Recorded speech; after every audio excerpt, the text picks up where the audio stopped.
Kohtla-Järve spordikeskuse Ahtme kergejõustikuhallis toimusid koolinoorte meistrivõistlused vabamaadluses.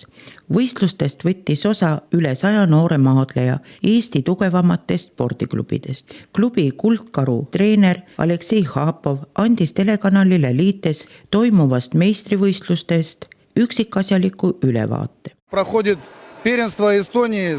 Eesti meistrivõistlustel selguvad maadlejad, kes hakkavad meie riiki esindama Euroopa koolinoorte meistrivõistlustel.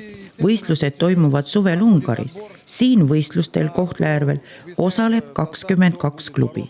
Korraldame meistrivõistluseid juba 3. aastat. Meil on küllaltki tugev meeskond ja loodame, et meistritiitli võidame meie. Koolinoorte hulgas oleme võidu saavutanud 3 aastat järjest. Tahame seda traditsiooni jätkata. Aleksei Hapovi sõnul õpetab vabamaadlus noortele raskuste võitmist, kasvatab enesedistsipliini ja aitab leida uusi sõpru. Eesti vabamaadluse meistrivõistlustel ei osale üksnes poisid, vaid ka tüdrukud. Vaatamata pingelisele konkurentsile demonstreerisid nad maadluse head klassi ja kõrgeid tulemusi.